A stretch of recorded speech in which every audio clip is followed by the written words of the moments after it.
अस्सलाम वालेकुम। हाय दोस्तों, मैं रियल वेब मोहसिन फिर एक बार आप सबके सामने।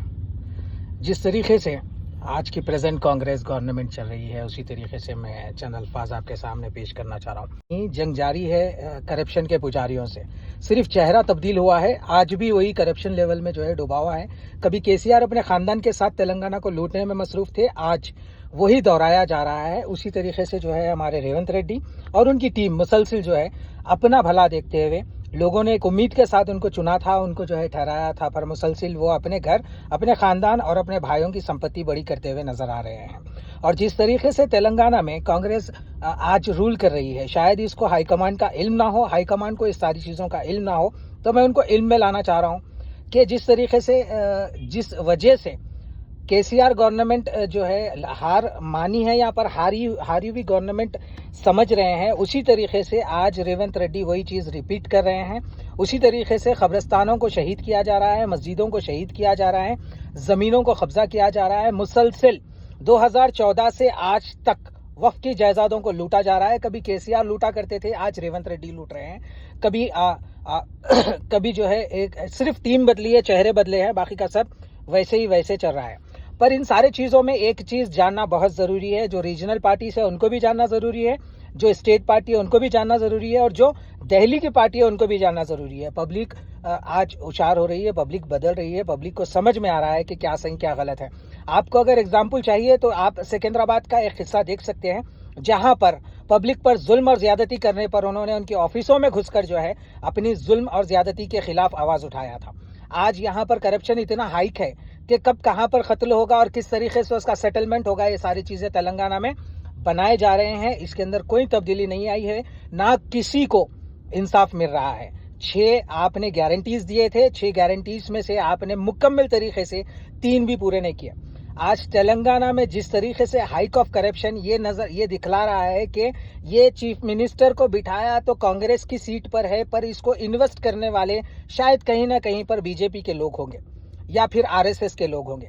ये ना तो अपने पुराने गुरु से वफादार थे, ना तो ये अपने जो है आरएसएस की टीम से वफादार थे, तो कांग्रेस किस हद तक इनसे जो है वफादारी की उम्मीद रख रही है, समझ में नहीं आ रहा है। आज मुफलिस और मुफलिस हो रहा है, परेशान और परेशान हाल हो रहा है। और जितने लोग जिस तरीके से फ्लड के टाइम पर केसीआर गवर्नमेंट में लोगों की मौतें हुई थी, उससे कहीं ज्यादा परेशान आज फ्लड नहीं आने पर भी लोगों की मौतें हो रही हैं। कोई नाले में गिर के मर जा रहा है, कोई नाले में बह के मर जा रहा है, कोई जीएचएमसी के दारों पे जो है पूछने जाकर मर जा रहा है, कोई चलती हुई गाड़ी से जो है ड्रेन लाइन के अंदर गिर के मर जा रहा है। तो इसका सवाल करने का इख्तियार तो सारे तेलंगाना की मखलूक को है, तेलंगाना की आवाम को है, पर तेलंगाना में क्यों पता नहीं, जब कभी भी एक मस्जिद शहीद होती थी, कब्रिस्तान की दीवार उठती थी, तो माइनॉरिटी के लीडर्स जितने भी थे वो अपनी आवाज़ें बुलंद करते थे और बुलंद आवाज़ में पूछा करते थे, KCR don don, KTR don don, तुमने मस्जिदों को शहीद किया, तुमने कब्रिस्तानों को मिटा दिया, तुमने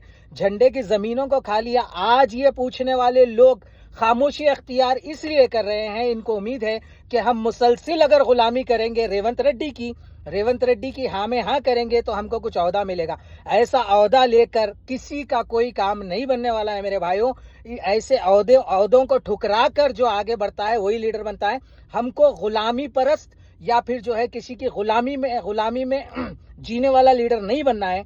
हमको चाहिए कि पब्लिक का लीडर बनना है, पब्लिक की परेशानियों को समझना है।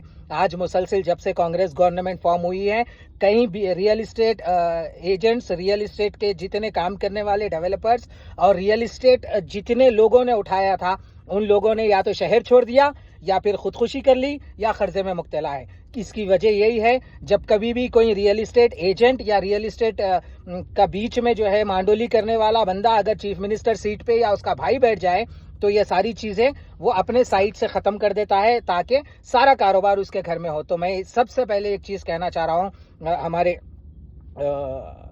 राहुल गांधी जी को, हमारे रेवंत रेड्डी जी को, प्रियंका गांधी जी को, भाई जिस तरीके से आपने नारा लगाया है वोट चोर गद्दी छोड़, उसी तरीके से हमको भी यहाँ पर तेलंगाना में नारा लगाना चाहिए, वोट चोर गद्दी छोड़, करप्शन गद्दी छोड़। यहाँ पर बदलाव की आपने बात की थी राहुल गांधी जी, जिस तरीके से आपने कहा था मोहब्बत की दुकान खुलेगी, आप कभी फुर्सत से तेलंगाना में आ जाइए, तेलंगाना में थोड़ा वक्त स्पेंड कीजिए, आपको पता चल जाएगा कि कितनी मोहब्बत की दुकान खुली हुई है, कितने यहाँ पर जो है तब्दीलियां हुए हुए हैं। यहाँ पर कोई चीज नहीं बदला सिवाय चेहरे के।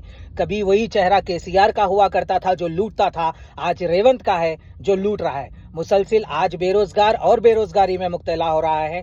आज जो है मेरी माँ और बहनें जो परेशान हाल में थी, जो छोटे छोटे लोनों में मुब्तला थी, जो वादा किया गया था कि 6 गारंटीज में इनके सारी चीजें माफ होंगी, कुछ नहीं हुआ है। और शादी मुबारक के नाम पे सोने का वादा किया था, ना तो इनको गोल्ड मिला है, ना शादी मुबारक के पैसे मिल रहे हैं। ये सारी चीजों को तवज्जो देना चाहिए, तभी जाकर सेंट्रल में कुछ बदलाव आ सकता है। जब आप ऐसे स्टेट का एग्जाम्पल देंगे जहां पर एक चीफ मिनिस्टर बैठ के मुसलसिल हमेशा जो डिसीजन ले रहा है वो डिसीजंस खिलाफ जा रहे हैं। मैं ये नहीं कहूंगा कि आपने माइनॉरिटी को किसी को जिताया नहीं। जब जिताने का मौका आ रहा है, जुबली हिल्स से एक माइनॉरिटी सीट बन रही है जहां पर एक पुख्ता और स्ट्रॉन्ग कैंडिडेट ठहर सकता है, वहां पर आपने मुसलमान को ड्रॉप कर उसको एमएलसी दे दिया है। चलिए, मुश्किल नहीं, आप माइनॉरिटीज का भला नहीं कर सकते हो, मुश्किल नहीं है, माइनॉरिटी खुद अपना भला कर लेगी, पर आप दूसरे लोगों का तो भला सोचिए ना। तो आप लोगों ने जिस तरीके से आज एक दहरा खींच कर रखा है, वहां पर ना गरीब अमीर, ना किसान, ना देहाती, ना बिजनेसमैन, सब परेशान है। तो ये परेशानियों को हल करना बहुत जरूरी है। मैं अदबन गुजारिश करता हूं, अपनी आवाजें बुलंद करिए। अगर आप खामोश रहेंगे तो एक कब्रिस्तान नहीं, कई मस्जिदें शहीद हो जाएंगी, वक्त की जायदादें लूट जाएंगी। जिस तरीके से पहले लूटा गया था उस तरीके से फिर से प्लान बन रहा है, तो ये सारी चीजों से आप और परेशान हो जाएंगे। अस्सलाम वालेकुम रहमतुल्लाहि व बरकातुहू।